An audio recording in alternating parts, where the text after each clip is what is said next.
अगर आप शब्द युवा को उल्टा करेंगे तो बनता है वायु, और वायु की रफ्तार को कोई रोक नहीं सकता है। यह शब्द थे झारखंड के छात्र नेता देवेंद्र नाथ महतो के, जो 9 दिनों तक भूख हड़ताल पर रहने के बाद स्ट्रेचर और एम्बुलेंस में बैठकर रांची की सड़कों पर उतरे हुए थे। 10 अगस्त 2026 की दोपहर रांची की सड़कों पर करीब 5000 से ज्यादा छात्र पुलिस के 3 लेयर बैरिकेड्स को तोड़ते हुए सीधा झारखंड विधानसभा के गेट तक पहुंच जाते हैं। और फिर शुरू होता है वो मंजर, आंसू गैस के गोले, वाटर कैनन और सिर और चेहरों पर बरसती हुई पुलिस की लाठियां। लेकिन सवाल यह है कि आखिर देश के सबसे समृद्ध खनिज संसाधनों वाले राज्य झारखंड के युवा इतने ज़्यादा उग्र क्यों हो गए? क्यों हजारों छात्र पढ़ाई छोड़ करके 15-20 दिनों से भूखे प्यासे सड़कों पर बैठने को मजबूर हैं? चलिए इसकी पूरी कहानी, पूरी टाइमलाइन को, पर्दे के पीछे की पूरी कहानी को स्टेप बाय स्टेप समझते हैं। कहानी की शुरुआत होती है 2 जुलाई 2026 से, जब झारखंड लोक सेवा आयोग JPSC ने 14वीं संयुक्त सिविल सेवा परीक्षा का प्रीलिम्स रिजल्ट घोषित किया। 103 पदों के लिए करीब 3.5 लाख बच्चों ने एग्जाम दिया था और सिर्फ 2204 छात्र शॉर्ट लिस्ट हुए। रिजल्ट आते ही छात्रों ने गंभीर आरोप लगाए। छात्रों का कहना है कि OMR सीट में गड़बड़ी है और कट ऑफ में अचानक से भारी उछाल देखने को मिला है। यह पहला मौका नहीं था।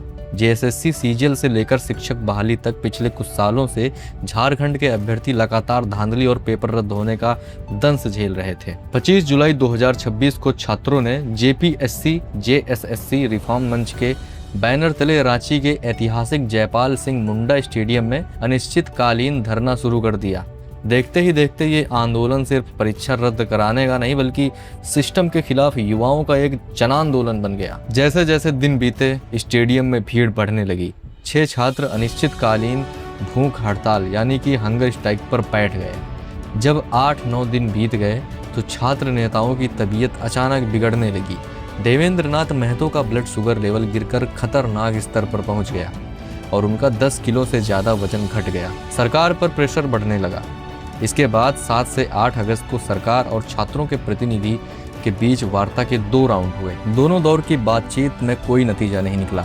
छात्रों का कहना था कि सरकार सिर्फ कमेटियों और वार्ताओं के जरिए समय टालना चाहती है, जबकि सरकार का कहना था कि हम पारदर्शी जांच कर रहे हैं। जब 9 अगस्त तक मांगे नहीं मानी गई तो छात्रों ने अंतिम अल्टीमेटम दिया। 10 अगस्त को विधानसभा का घेराव करेंगे। 10 अगस्त 2026 की सुबह 5 बजे पुलिस ने रांची के पुराने विधानसभा क्षेत्र से लेकर के नए विधानसभा परिसर तक अभूतपूर्व सुरक्षा के इंतजाम किए थे। पुलिस का प्लान था 3 लेयर की सिक्योरिटी ग्रिड। फर्स्ट लेयर में बॉर्डर और प्रमुख सड़कों पर बैरिकेडिंग, ताकि बाहर के जिलों से आ रहे छात्रों की गाड़ियों को रोका जा सके। सेकेंड लेयर में पुराने विधानसभा और धुरवा गोलाकार पर CRPF और रैपिड एक्शन फोर्स की तैनाती की गई। थर्ड लेयर में विधानसभा गेट के ठीक बाहर 10-10 फीट के ऊंचे ऊंचे लोहे के बैरिकेड्स और वाटर कैनन की गाड़ियां खड़ी कर दी गई। लेकिन दोपहर 1 बजे के आसपास एक हैरान करने वाला सीन देखने को मिला। 9 दिन से भूखे छात्र नेता देवेंद्र महतो को एम्बुलेंस में लाया जाता है। वह स्ट्रेचर पर लेटे हुए छात्रों का हौसला बढ़ाते हैं। ये दृश्य देख करके भीड़ का सब्र टूट जाता है। हजारों छात्र एक साथ आगे बढ़ते हैं। दोपहर 1:30 पर पहला बैरिकेड तोड़ा जाता है। 2 बजे छात्र धुरवा के पास दूसरे बैरिकेड को पार कर जाते हैं। दोपहर 2:10 पर पुलिस लाठीचार्ज, वाटर कैनन और आंसू गैस के गोले छोड़ना शुरू कर देती है।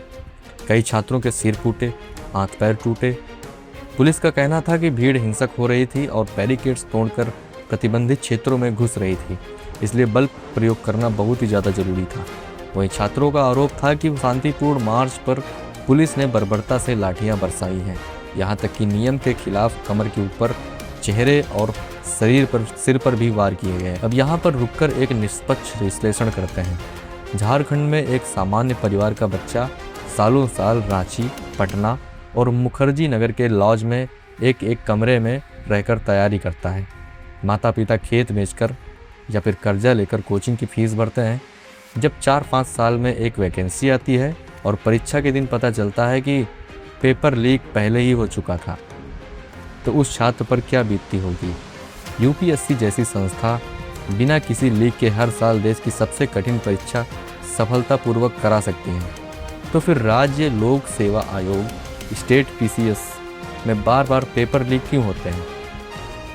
क्या क्षमता की कैपेबिलिटी की कमी नहीं है, या नीयत और इच्छा शक्ति की कमी है? एक पेपर लीक में सिर्फ एक परीक्षा रद्द नहीं होती है, छात्र का किराया, कोचिंग, ट्रैवल और सालों की मेहनत बर्बाद होती है, जिसका आर्थिक नुकसान हजारों करोड़ों रुपए में होता है। लोग एक दूसरे पे आरोप लगाते हैं, नेता बदलेंगे, सरकारें बदलेंगी, या हेडलाइंस भी कुछ दिनों में पुरानी हो जाएंगी, लेकिन जिस छात्र की लाठी से हड्डी टूटी है, जो युवा हफ्तों अस्पताल के बेड पर रहेगा, वो जिंदगी भर याद रखेगा कि जब वो अपने हक और अपनी मेहनत का इंसाफ मांगने गया था तो सिस्टम ने उसे जवाब में क्या दिया। अगर आपको ये वीडियो पसंद आया हो तो इसको ज़रूर शेयर करिए और वीडियो को लाइक करके चैनल को सब्सक्राइब भी करिए।